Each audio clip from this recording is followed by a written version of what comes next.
mendengarkan podcast ini. Shalom saudara. Kebenaran hari ini berjudul Immanuel.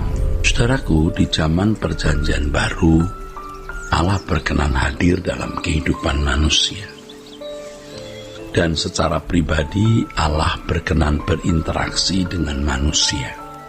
Itulah sebabnya Yesus dijuluki sebagai Immanuel. Kata Immanuel sebenarnya berasal dari bahasa Ibrani, El dan Imanu. El itu Allah, ya, Elohim. Imanu artinya bersama-sama dengan. Jadi Immanuel artinya Allah beserta atau dengan kita. Inilah julukan untuk Yesus, Sang Juru Selamat, anak darah Maria. Malaikat sendiri sebagai utusan Allah yang menyampaikan hal itu, malaikat sendiri, ya, sebagai utusan Allah yang menyampaikan hal ini. Kata Immanuel sebenarnya sangat luar biasa. Allah yang bertahta di tempat yang maha tinggi, di terang yang tak terhampiri, berkenan hadir dalam kehidupan individu manusia untuk berinteraksi secara individu dengan manusia. Ini luar biasa. Anugerah yang begitu besar ini juga merupakan kehormatan yang luar biasa. Di balik kata Immanuel dalam perjanjian baru ditunjukkan bahwa Allah berkenan menggelar keadaan dan ruangan di mana Allah hadir dalam pergumulan hidup manusia secara nyata. Pergumulan hidup yang di dalamnya Allah berkenan hadir adalah pergumulan hidup terkait dengan keselamatan, yaitu bagaimana manusia dikembalikan ke rancangan Allah semula, yaitu manusia diubah untuk menjadi segambar dan serupa dengan Allah. Dalam hal ini maksud kehadiran Allah dalam hidup manusia harus dipahami dengan benar. Kesalahan memahami maksud kehadiran Allah mengakibatkan manusia tidak mengalami kehadirannya.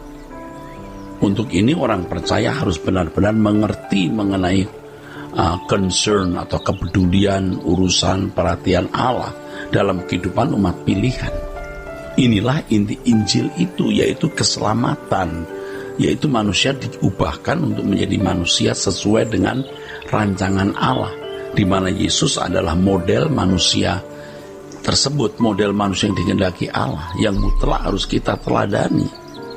Jika ada pengajaran yang tidak menekankan hal ini, yaitu bukan Injil, saudara. Ya, itu bukan Injil.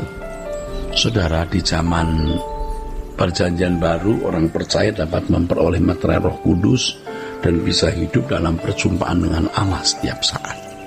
Kalau zaman perjanjian lama hanya imam besar yang dapat menjumpai Allah. Perjumpaan imam besar dengan Allah setahun sekali di ruang maha suci bukanlah perjumpaan ideal yang Allah inginkan.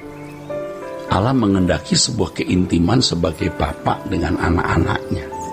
Dalam hal ini dimungkinkan setiap individu orang percaya itu mengalami percakapan terus-menerus dengan Allah, tiada henti, ya, tiada henti dan tanpa batas. Ya, seperti nafas tidak boleh berhenti mati berarti, saudara. Interaksi dengan Allah itu dapat terjadi atau berlangsung setiap saat, dimanapun dan dalam segala hal. Itulah sebabnya, saudara, firman Allah mengatakan Allah bekerja dalam segala sesuatu, mendatangkan kebaikan bagi orang percaya yang mengasihi Dia. Ini berarti tidak ada wilayah dan tidak ada waktu dalam hidup orang percaya di luar kehadiran Allah. Namun apakah seseorang mengalami kehadirannya atau tidak, ya tergantung pada individu orang tersebut. Tuhan tidak paksa, saudara. Allah tidak paksa, saudara.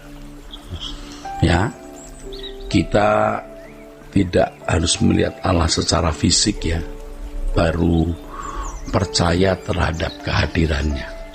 Kalau kita menuntut Allah menyatakan diri secara fisik dengan tanda-tanda nyata secara lahiriah, maka kita tidak belajar memiliki kepekaan dan ketajaman merasakan kehadiran Allah.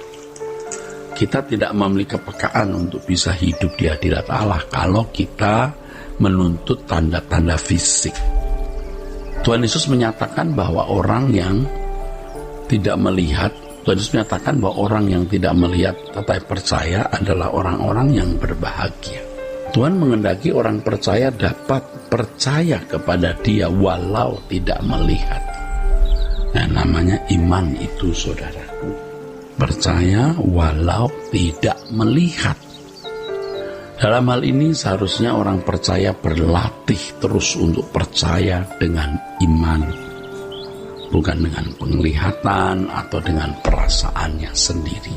Orang percaya tidak boleh menggunakan indera jasmaninya untuk menangkap kehadiran Allah, walaupun dimungkinkan Allah juga ditangkap, dirasakan oleh jasmani kita. Tapi jangan menuntut tanda-tanda lahiriah seperti itu. Orang percaya harus belajar mengerti kehendak Allah dan menyerah terhadap setiap keadaan yang Tuhan izinkan harus dialaminya, walau sangat mungkin keadaan tersebut menyakitkan. Tidak ada kejadian dan keadaan yang kita alami di luar kontrol Allah. Kita percaya Allah hadir walau keadaan hidup kita tidak sesuai dengan yang kita kehendaki.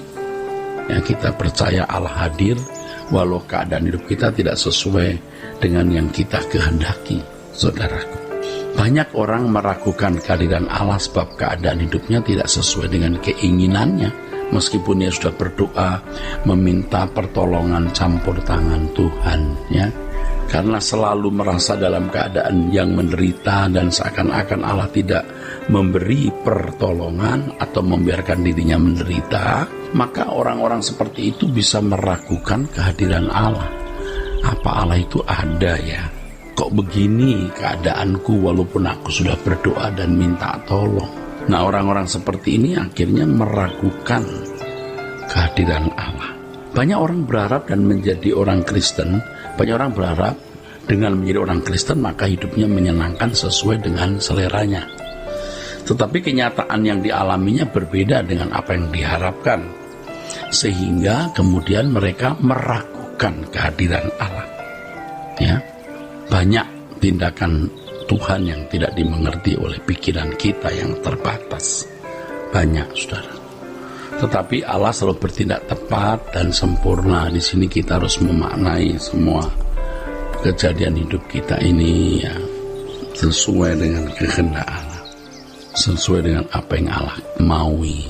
Tidak ada sesuatu yang terjadi di luar kontrol dan monitor Allah. Kalau Allah menyertai kehidupan orang percaya, bukan berarti orang percaya tersebut tidak mengalami kesulitan.